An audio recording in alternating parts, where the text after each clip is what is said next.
Shalom rekan Siman, senang masih bisa berjumpa kembali dengan Bapak Ibu sekalian serta rekan Siman yang ada di kampus.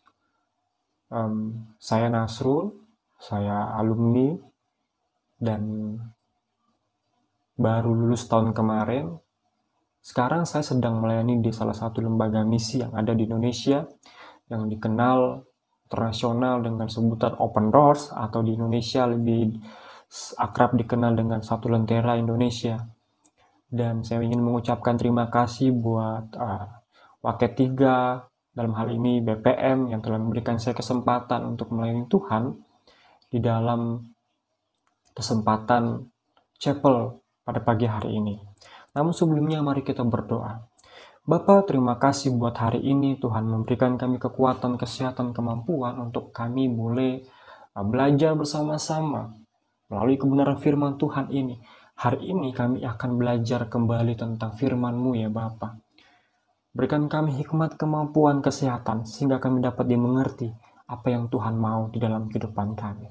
Terima kasih Bapa. Ini doa kami, ucapan syukur kami. Di dalam nama Tuhan Yesus Kristus. Haleluya. Amin.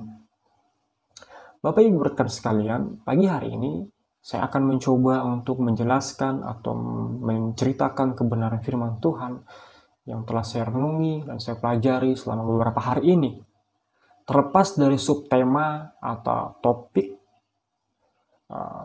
tema besar kita sepanjang semester ini, yaitu tentang dampak pandemi COVID-19 terhadap pelayanan dan pendidikan Kristen.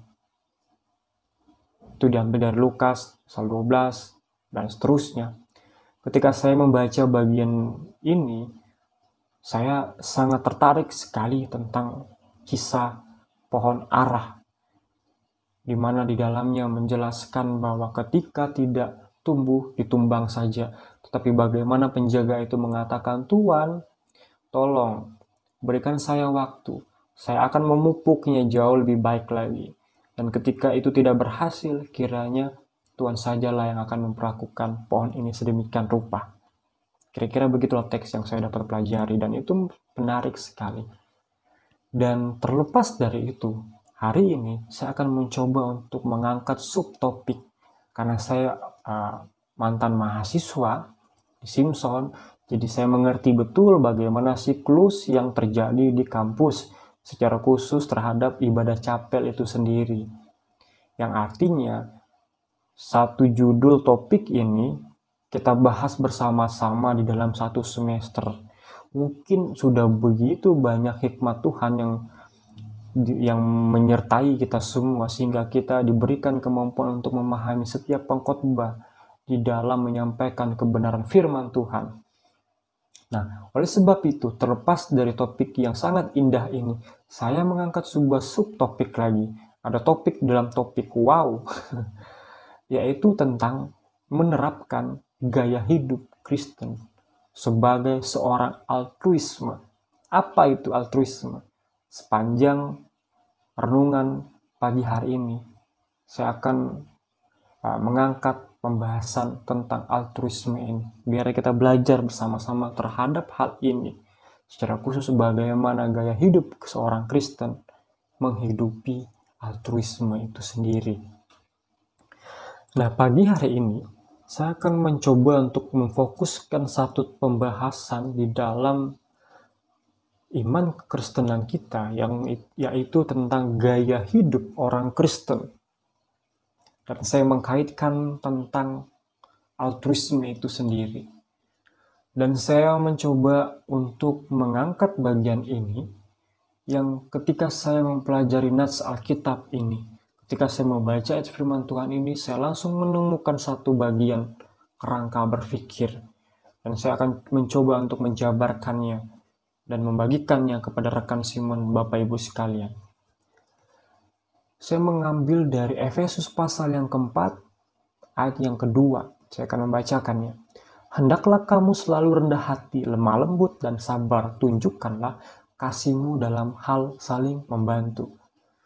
Ketika saya membaca bagian firman ini secara topikal, kerangka berpikir saya mulai merajut dengan topik besar STT Simpson dalam semester ini, yaitu dampak COVID-19 terhadap pelayanan dan pendidikan Kristen. Dan saya kaitkan dengan bagaimana gaya hidup orang percaya selama masa pandemi ini. Nah, kira-kira garis besar yang ingin saya bahas pada hari ini adalah tentang bagaimana gaya hidup orang Kristen di dalam menjalani masa pandemi.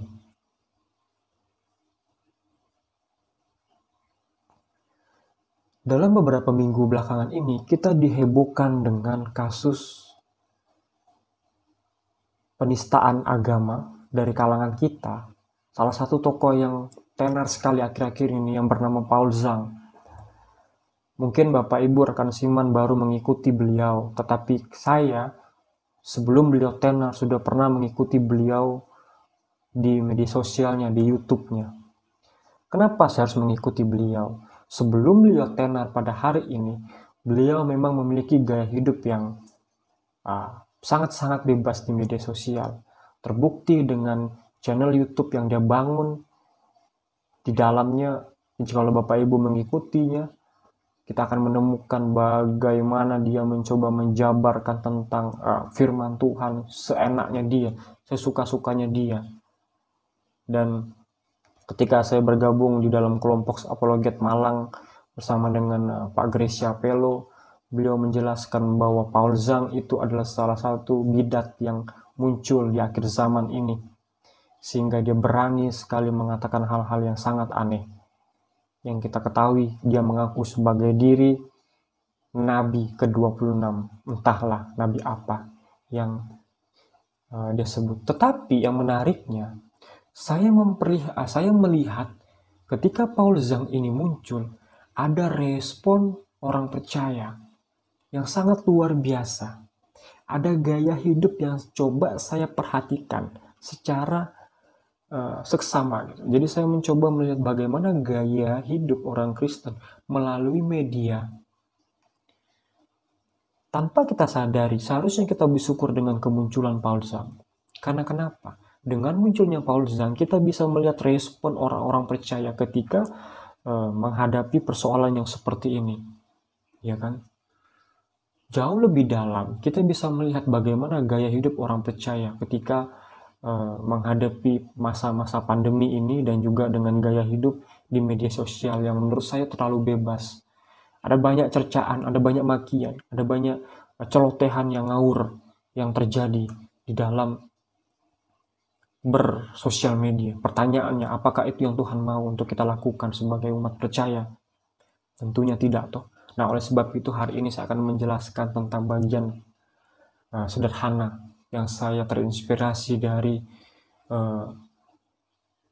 judul topik besar, yaitu dampak pandemi COVID-19 terhadap pelayanan.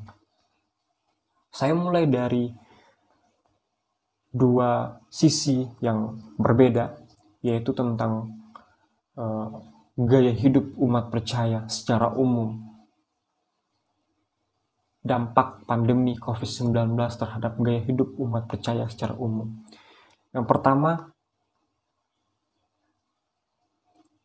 sisi positif dulu kita melihat.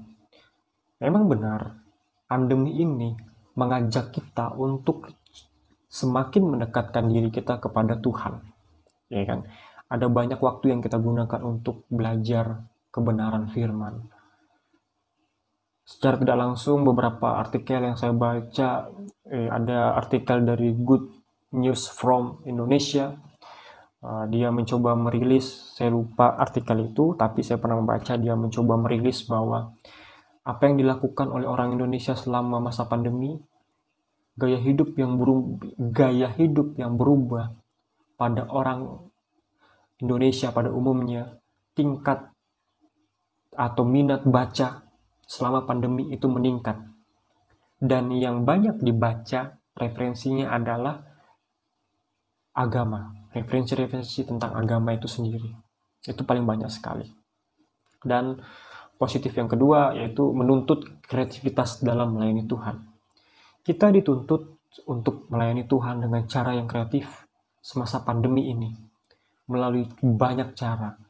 melalui media sosial, YouTube, Instagram, dan lain sebagainya. Kita dituntut untuk sekreatif mungkin untuk dapat mengabarkan cerita kasih Allah, cinta kasih Allah. Dan secara tidak langsung ini mengacu kita untuk semakin kreatif dalam melayani Tuhan. Mungkin yang dulunya kita hanya ingin datang ke gereja minggu, selesai firman Tuhan pulang. Nah sekarang mulai dibalik, kita rekaman lah, inilah, itulah. Seperti yang saya lakukan sekarang, saya sedang rekaman. Dan ingin membagikan firman itu kepada rekan seiman semuanya. Dan positif yang lainnya banyak sekali. Oke, kita beranjak ke hal yang negatif. Yang pertama, menurunnya relasi interaksi sosial manusia secara tatap muka. Nah, ini yang mempengaruhi gaya hidup orang Kristen, toh. Nah, ini sangat-sangat berdampak lah. Menurunnya relasi interaksi sosial manusia secara tatap muka. Lalu yang kedua, hidup secara individual yang semakin menonjol atau egois. Dan yang ketiga, hilangnya gairah untuk melayani dengan alasan situasi. Kita terjebak dengan situasi yang seperti ini, sehingga kita kehilangan gairah untuk melayani Tuhan dengan alasan bahwa situasi ini tidak bisa untuk kita melayani Tuhan. Kita belum bisa bergerak panjang lebar. Cerita sedikit, pelayanan selama ini yang saya lakukan hampir kurang lebih 5 bulan di lembaga ini. Karena lembaga ini harus mengumpul orang banyak untuk melakukan pengajaran dan seminar di mana-mana. Beberapa kota saya sudah lewati, jalani, dan memang ada yang bisa menerima dan ada yang bisa menerima dan ada juga yang tidak menerima. Sehingga ya, itu menjadi bagian yang unik bagi saya. Tetapi, apakah itu alasan untuk saya berhenti melayani? Tidak, toh. Ada banyak cara-cara yang bisa dilakukan untuk tetap melayani Tuhan. Nah, inilah yang menjadi latar belakang. Nah, pertanyaannya bagi kita semua, bagaimana kita menunjukkan gaya hidup sesuai dengan kebenaran firman Tuhan, mengingat ini masih masa pandemi? Bagaimana caranya atau bagaimana harus kita melangkah?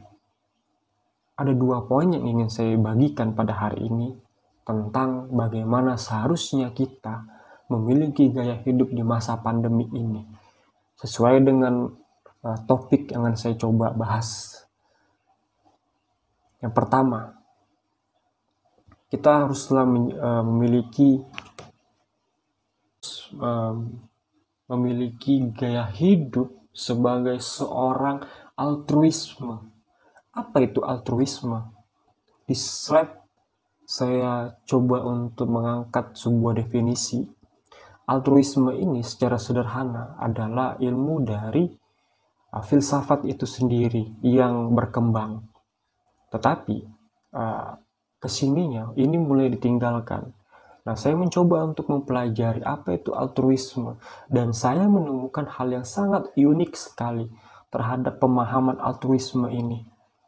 Dan saya akan mencoba menjabarkan ini, dan saya akan mencoba untuk memperlihatkan bagaimana altruisme itu seharusnya diterapkan di kehidupan umat percaya. Atau ini menjadi gaya hidup orang percaya semasa pandemi. Dan bagi saya, ini sudah mulai dilupakan tentang altruisme di dalam hidup kita. Secara sederhananya, altruisme adalah kata yang berasal dari bahasa Latin alteri hui, yang berarti untuk orang lain. Dan definisi harafiahnya adalah untuk mengekspresikan penghargaan pada orang lain sebagai sebuah prinsip dalam melakukan tindakan. Dan secara sederhananya tidak mementingkan diri sendiri atau mendahulukan kepentingan orang lain. Nah, inilah altruisme itu secara pendefinisian yang sangat sederhana. Bapak, Ibu, rekan seiman sekalian, ketika kita memahami altruisme ini, kita langsung tergambarkan kepada sosok pribadi yang kita agung dan kita puja. Siapa dia? Yaitu Yesus Kristus.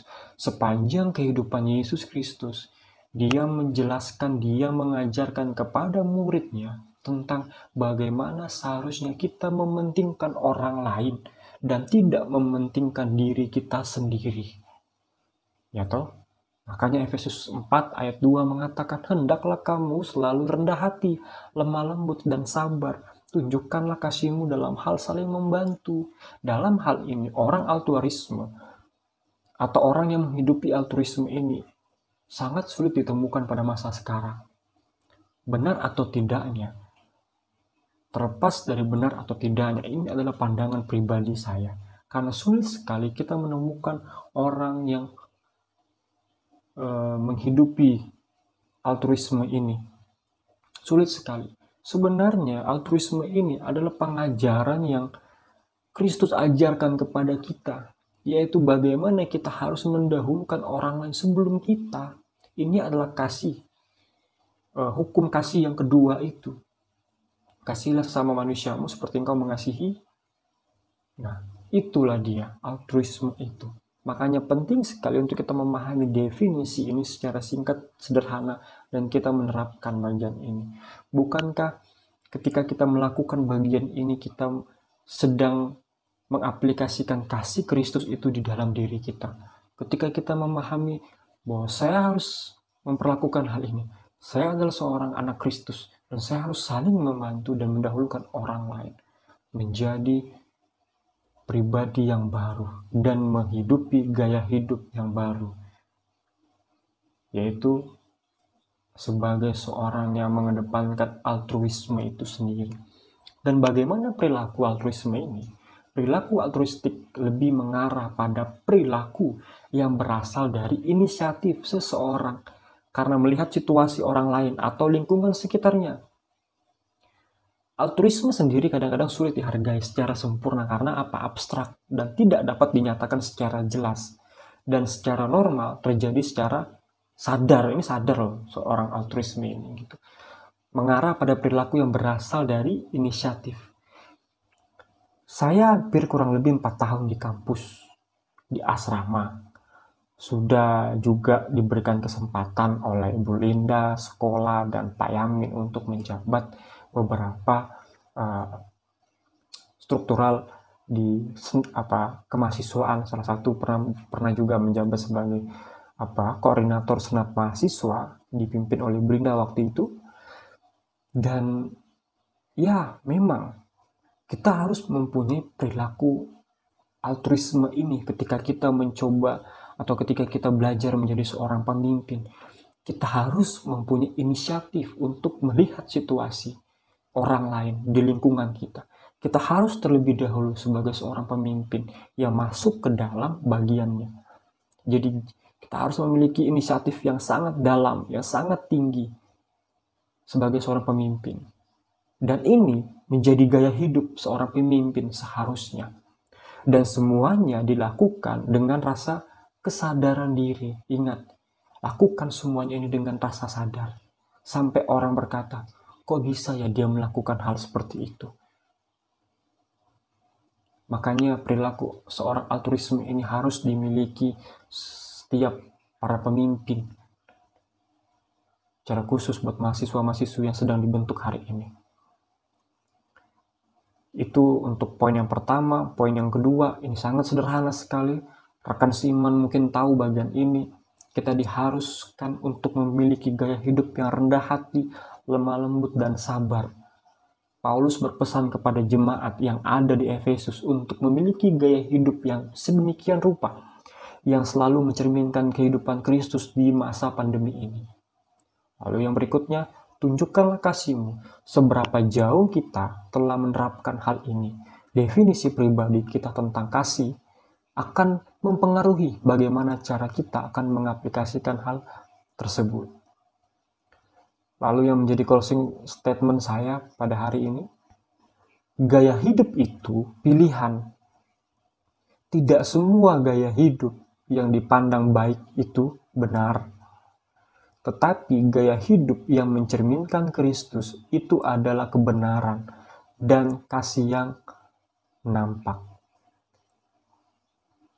Terima kasih buat kebenaran firman Tuhan. Mari kita berdoa. Bapak, terima kasih buat hari ini Tuhan mengajarkan kami bagaimana seharusnya kami memiliki gaya hidup di dalam Engkau ya Bapak. Kami belajar bagaimana kami harus menjadi seorang altruisme yang mendahulukan sesama kami, saling membantu, saling tolong-menolong, sehingga kami boleh benar-benar hidup di dalam Engkau ya Bapak.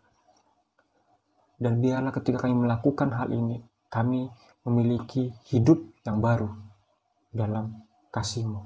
Terima kasih Tuhan.